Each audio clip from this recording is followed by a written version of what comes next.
Conservative leader Pierre Poilievre, meantime, holding a news conference in Ottawa now. We'll take you there. On the average house or rent. So 60% in Toronto, it's more than 70%. In Vancouver, it's 98%. In Quebec, we now see that families who took for granted the right to having their own home can no longer afford that right. In 2015, it cost 39% of your paycheck to pay your housing bills. It has almost doubled after 9 years of Justin Trudeau. Actually, the cost of housing has increased 40% faster than family income. It is the largest difference in the G7. Actually, we have the worst housing inflation of the G7 and the worst, almost the worst in the developed world. Housing costs from 25 to 45% more here in Canada than in the US. Obviously, a big part of that problem is bureaucracies that stop construction. That's why we have the lowest number of housing per capita of all the G7, even if we have the largest amount of land on which we can build. That doesn't make sense. But it's not just bureaucracy, it's taxes. Actually, 30% of new houses, it's direct taxes. It's not income taxes on construction workers and construction businesses. That's on top of that. I'm talking about direct taxes charged by 3 levels of government. 39% of those taxes are federal, and that increases the cost and stops construction. That is why today I'm announcing that a conservative government, based on common sense, will eliminate the sales tax on new housing of less than $1 million. So in Quebec, typical housing of $500,000 will be $25,000 cheaper, saving $1,300 in mortgage payments per year. It will give Quebecers the opportunity to buy a house that's affordable in safe communities. That's part of our plan to cut taxes, balance the budget, and as a responsible government, we're going to eliminate the waste to pay for the cost of this tax reduction.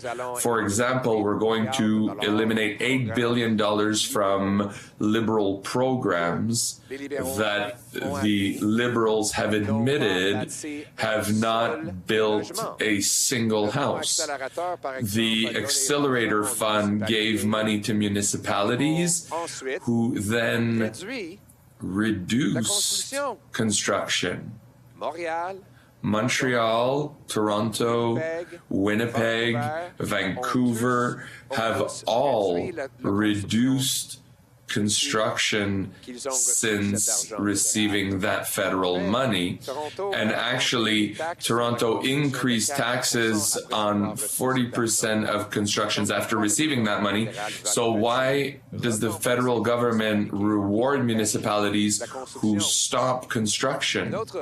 Another fund, $5 billion, announced 6 months ago, and the government doesn't even accept applications for financing. 6 months, no housing built, no money spent, no applications received. Again, that is new bureaucracy in Ottawa that only stops construction. We're going to eliminate $8 billion of bureaucracy, and we'll also get in more income because of the economic activity that removing GST on new housing will bring us. We know, based on the numbers already supplied by the federal government, that eliminating GST will stimulate the construction of 30,000 extra units every year, which produces income tax for the government of $2 additional billion. So by eliminating waste and by having more income from a growing economy, we're going to improve our finances by $16 billion, which is about the cost of eliminating GST on new houses that are less than $1 million. So fewer taxes, more housing. We're going to reestablish and reinstore the promise of Canada that working hard gives you a big paycheck that will enable you to buy food and housing in safe communities, bringing back common sense home. It's nice in these beautiful Ottawa suburban neighborhoods. I've knocked on a lot of doors here, not in this particular neighborhood, but in the neighboring ones. And I have these memories of 29-year-olds opening these doors, saying, oh, we just moved in. We're having a couple of kids. We have a couple of kids. We got a dog. And this is our home. And that was normal, to have someone who was 28, 29, 30, moving into nice neighborhoods like this. That was because Canada had made a very simple promise. It wasn't anything revolutionary. It was just a very simple contract we had with the country. You work hard, you get a great paycheck, buys good food, and a nice home in a safe neighborhood. Very straightforward. And that's why millions of people came from around the world for that bargain. But after 9 years of Trudeau, that promise, like everything else, is broken. Housing costs have literally doubled. The average mortgage payment has gone from $1,400 to $3,200. The needed down payment for the average home has gone from $22,000 to $46,000. The average rent on a one-bedroom has gone from a measly $973 to now $2,200, roughly, after 9 years of Trudeau. It used to take 39% of the average family's income to make the average payment on the average home every month, back in 2015. Now it takes 60%.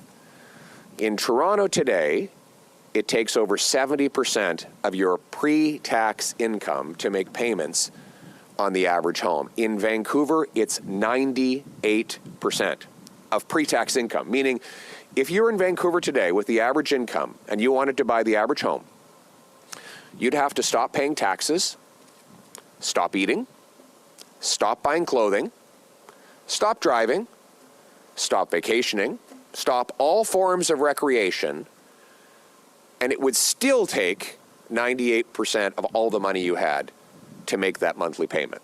Of course, that is mathematically impossible. No wonder there are 1,400 homeless encampments now in Ontario after 9 years of Trudeau and the NDP Liberals.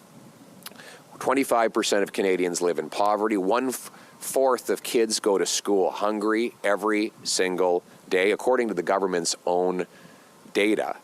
Housing costs in Canada have risen 40% faster than incomes, the worst gap of any G7 country.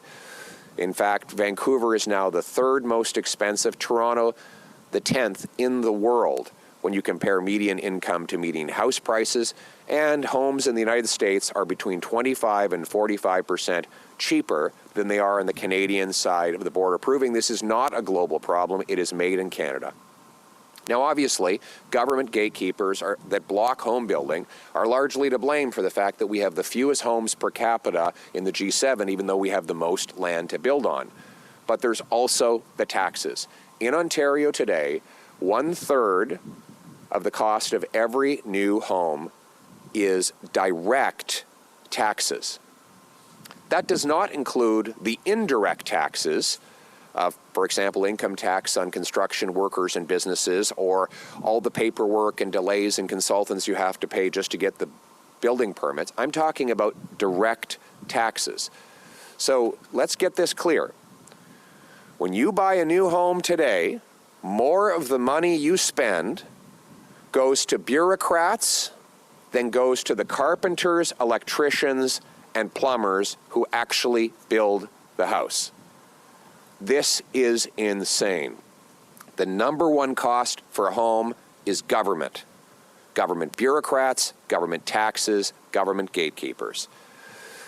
30%, as I said, is taxes, and 39% of all the taxes in a new home are federal taxes, including the GST. The GST, which adds $50,000 to the cost of $1 million home.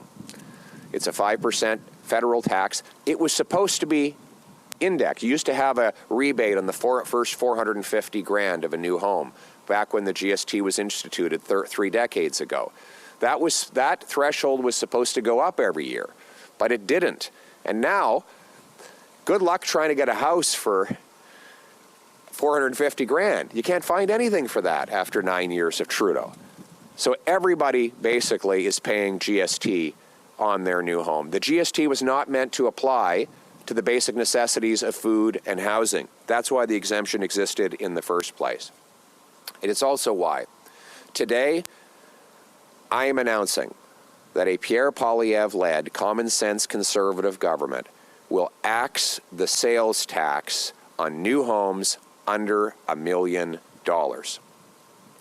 This will save about $40,000 on a new home of $800,000. That would mean a savings every year of $2,200 in mortgage payments. Getting rid of the GST on new home builds will stimulate 30,000 additional homes built every single year, which incidentally will actually generate more income tax revenue for the government without raising rates. That will help cover the cost of the tax cut. But we will also cut bureaucracy. We're going to cut the programs that Liberals themselves admit haven't built any homes. The Accelerator Fund. Sean Fraser goes to the committee and says that the program doesn't build houses. And he's right. Since they gave $500 million to Toronto, home building's down by 20%. And development taxes are up by 40%. Money given to Vancouver has led to less construction and higher taxes. To Winnipeg, they gave Winnipeg money, and the Winnipeg City Hall blocked 2,000 homes next to a transit station built for those homes. Construction is down there as well. So while Trudeau and the NDP Liberals build bureaucracy, I want to build homes. Common sense conservatives will stop giving the money to bureaucrats, instead leave it in the pockets of home builders and home buyers. This is all part of our common sense plan to axe the tax, build the homes, fix the budget, and stop the crime. And you've been listening to Pierre Poilievre in Canada.